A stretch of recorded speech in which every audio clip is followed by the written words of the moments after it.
O som que ainda me acorda à noite não é grito. É mais quieto que isso. É o eco de passos numa escada estreita, e a forma como a voz da minha mãe mudou quando percebeu que os vizinhos estavam escutando. Foi nesse momento que aprendi algo doloroso aos 33 anos. Às vezes, as pessoas que te criaram escolhem o orgulho delas em vez da tua dignidade. Antes de contar como os meus pais tentaram me envergonhar por causa de uma dívida de 150 mil euros que nunca foi minha, quero dizer o seguinte. Se você já viveu o suficiente para saber quão complicada pode ser o amor familiar, espero que essa história fale com você. E se histórias como a minha te lembram que você não está sozinho, desejo paz, força e muitas manhãs tranquilas pela frente. Se sentir no coração, fique comigo e considere se inscrever. Essas histórias são para nós que vivemos, suportamos e continuamos em frente.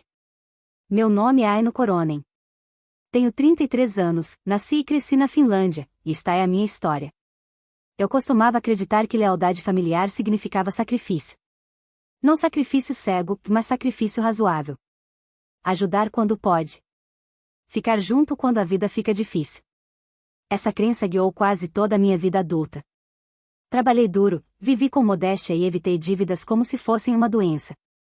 Pode parecer antiquado, mas era importante para mim. Segurança importava. Independência importava. Meus pais, Jukka Mäkinen e Rita Lehtinen, me educaram com valores fortes, pelo menos era o que eu pensava. Meu pai acreditava que a reputação era tudo. O que as pessoas pensavam da nossa família importava mais que quase qualquer coisa. Minha mãe acreditava que harmonia significava silêncio. Problemas não eram resolvidos, eram escondidos. Sorriso era usado como armadura. Crescendo, aprendi a ser responsável cedo. Eu era quem lembrava dos compromissos, acalmava discussões e inventava desculpas para os outros.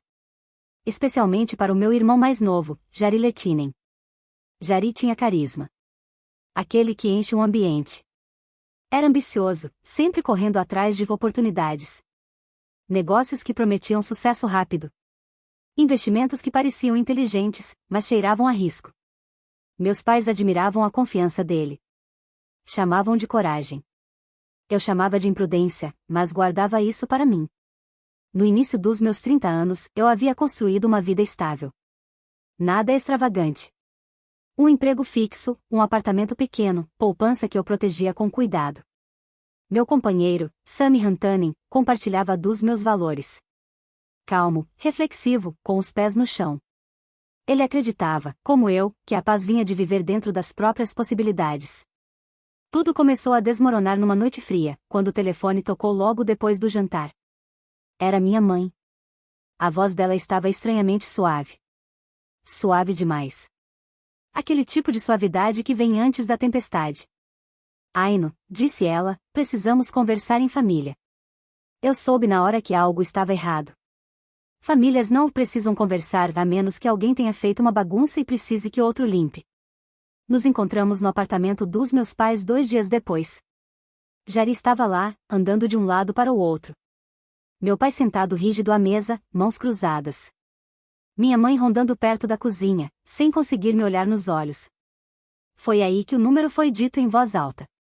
150 mil euros. Ficou pairando no ar como fumaça. O último empreendimento de Jari tinha desabado. Empréstimos tomados. Garantias assinadas. Juros se acumulando. O banco queria respostas. Planos de pagamento. Garantias reais. E, de alguma forma, impossivelmente, a conversa virou para mim. Você é estável, disse meu pai. Você tem poupança, minha mãe acrescentou rápido. É só temporário, Jari prometeu, evitando meu olhar. Eu escutei. Em silêncio. Com atenção. Fiz perguntas. Práticas. Quanto já tinha sido pago? Que bens existiam? Qual plano de pagamento era realista? Ninguém tinha respostas. Foi aí que senti que algo mudou dentro de mim. Não raiva. Clareza. Eu disse não. Disse com calma. Com respeito. Expliquei que não podia assumir uma dívida que destruiria a vida que eu havia construído. Que ajudar não significava sacrificar tudo. Que responsabilidade importava. O ambiente ficou em silêncio. O rosto do meu pai endureceu. Minha mãe parecia ferida. Jari parecia traído. Você está escolhendo dinheiro em vez da família, disse minha mãe. Não, respondi, voz firme. Estou escolhendo responsabilidade. Aquilo deveria ter sido o fim. Não foi. Nas semanas seguintes, a pressão aumentou. Ligações. Mensagens. Culpa sutil. Culpa não tão sutil. Histórias sobre o que as pessoas poderiam dizer. Sobre vergonha. Sobre aparências. Então veio o dia que mudou tudo. Eu estava saindo do prédio dos meus pais depois de mais uma visita tensa. A escada era estreita, paredes de concreto amplificando cada som. Enquanto descíamos, a voz da minha mãe foi ficando mais alta. Meu pai parou no meio da escada.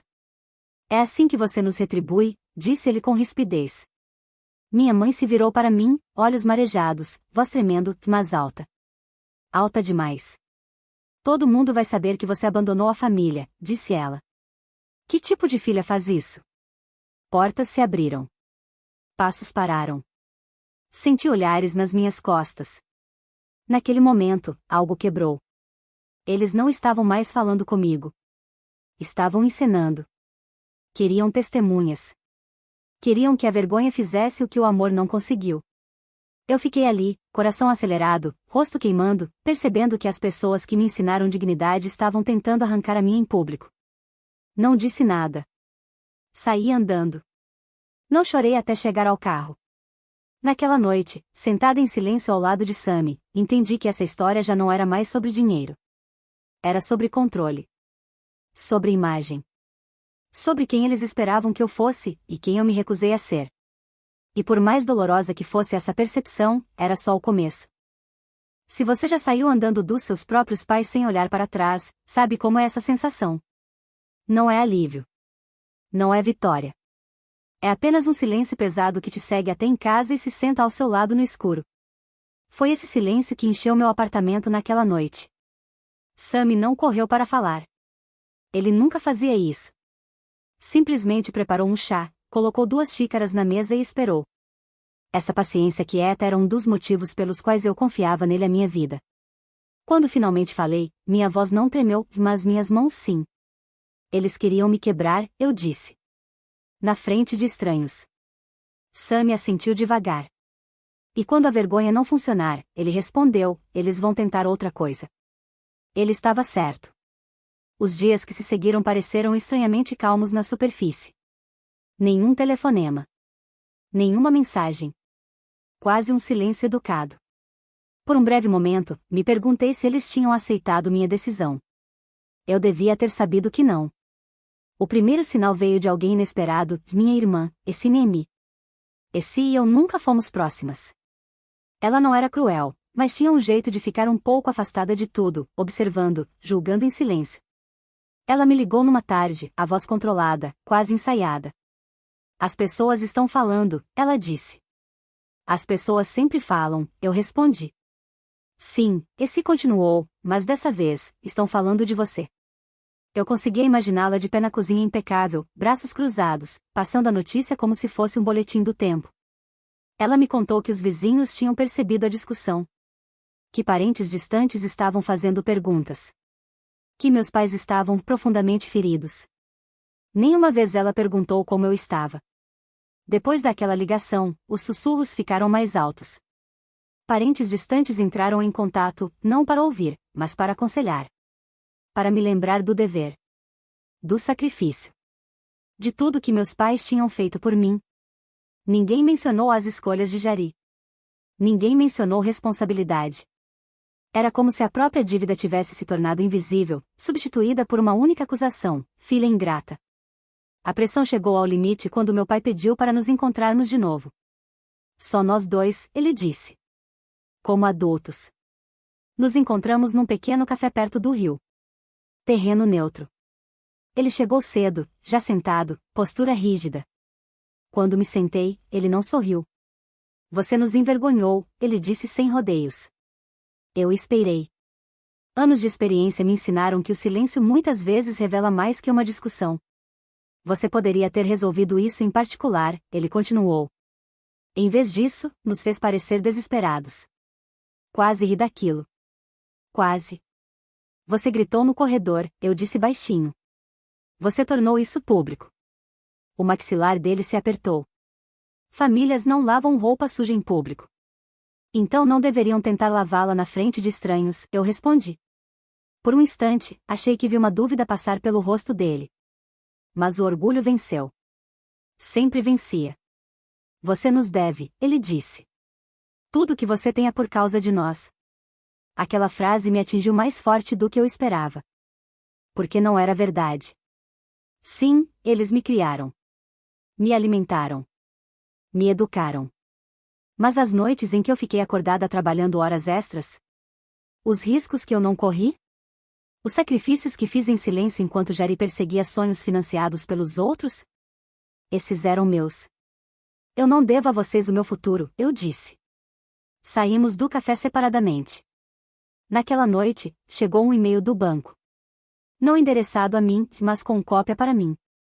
Meu estômago revirou enquanto eu lia. Meu nome tinha sido mencionado. Não como fiadora, mas como uma possível contribuinte familiar.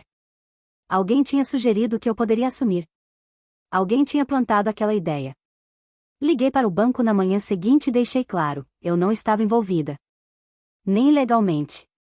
Nem financeiramente. O consultor, Tero Malainen, ouviu com atenção. Você fez a coisa certa ao ligar, ele disse. Você precisa se proteger. Proteger. Essa palavra ecoou na minha mente muito depois que a ligação acabou. Então veio o ponto de virada, o momento que mudou essa história de dor para algo mais frio, mais afiado. Minha mãe me convidou para ir até lá de novo. Sozinha? Só quero conversar, ela disse suavemente. Contra meu bom senso, eu fui. Ela serviu café. Sentou-se à minha frente na mesma mesa onde a dívida tinha sido revelada pela primeira vez. Os olhos dela pareciam cansados. Mais velhos.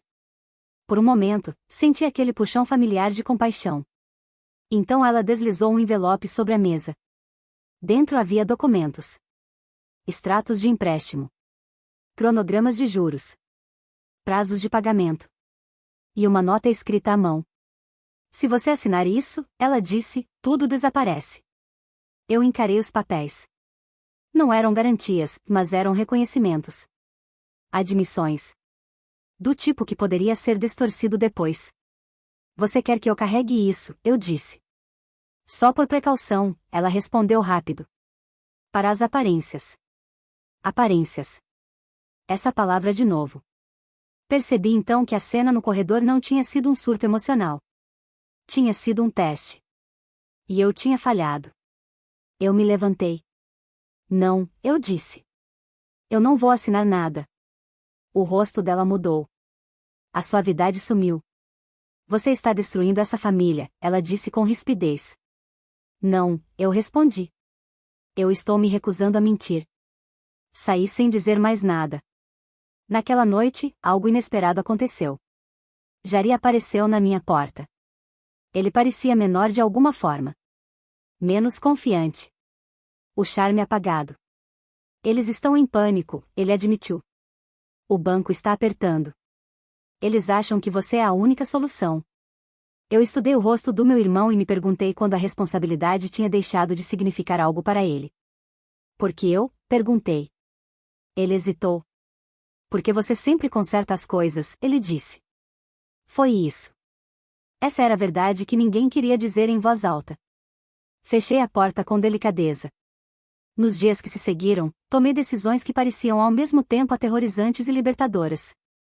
Marquei uma consulta com um advogado. Documentei tudo. Parei de atender ligações que vinham embrulhadas em culpa em vez de respeito. E devagar, em silêncio, recuperei meu poder. Mas meus pais não tinham terminado. Eles tinham mais um movimento planejado. E quando ele viesse, me obrigaria a escolher, não entre família e dinheiro, mas entre silêncio e verdade. E essa escolha mudaria tudo. Existe um tipo particular de exaustão que surge depois que você para de lutar. Não é o cansaço do corpo, mas o esgotamento da alma, quando você percebe que já disse tudo o que precisava dizer, e ninguém mais está escutando. Era nesse ponto que a minha vida estava depois daquele último aviso dos meus pais. Eu sabia que algo estava por vir. Eu sentia isso no silêncio que eles de repente adotaram, na forma como meu telefone parou de tocar, na maneira como meu nome desapareceu das conversas da família da noite para o dia. O silêncio, eu aprendi, pode ser uma arma. Semanas se passaram. O inverno se aprofundou. A neve cobria as ruas como uma testemunha quieta de tudo o que já havia acontecido. Sammy e eu nos acomodamos em um ritmo novo e estranho. Exteriormente, a vida continuava como sempre. Trabalho. Refeições. Até risadas às vezes. Mas por baixo de tudo isso, eu me sentia como se estivesse esperando uma batida inevitável na porta. Ela veio, não fisicamente, mas por meio de uma mensagem da Essie. Eles estão planejando algo, ela escreveu. Achei que você devia saber. Eu fiquei olhando para o meu telefone por um bom tempo antes de responder. Que tipo de algo? A resposta dela demorou vários minutos. Uma reunião familiar. Todo mundo. Parentos. Velhos amigos. Eles querem conversar. Publicamente. Aí estava. A escadaria havia sido um teste.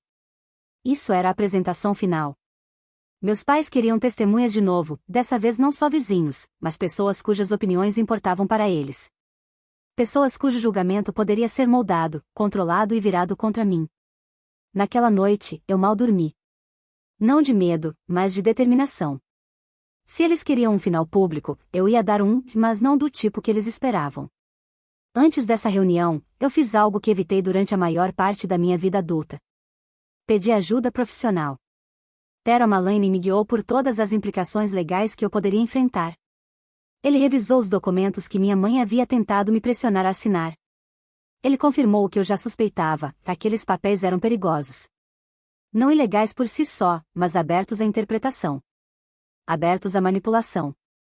Seu instinto estava certo, ele me disse. Você se protegeu. Com a ajuda dele, eu preparei uma declaração escrita clara. Datas. Fatos. Limites. Sem emoção. Só a verdade. Sam me leu uma vez, depois me devolveu. Eles não vão gostar disso, ele disse com delicadeza. Eu não preciso que eles gostem, eu respondi. Preciso que seja real? O dia da reunião chegou cinzento e frio. Quando entrei na sala de estar dos meus pais, me senti como se estivesse entrando em um tribunal disfarçado de casa. Cadeiras arrumadas direitinho. Conversas que baixaram quando eu apareci. Olhares seguindo meus movimentos. Minha mãe estava sentada rígida no sofá, os lábios apertados. Meu pai ficava perto da janela, já ensaiando o papel dele. Jerry parecia menor do que eu me lembrava, a confiança dele finalmente abalada. Essie encostada na parede, observadora como sempre. Parentos me cumprimentaram educadamente. Alguns evitaram meus olhos. Outros me observaram com curiosidade, como se estivessem esperando para ver se eu ia pedir desculpas ou desabar.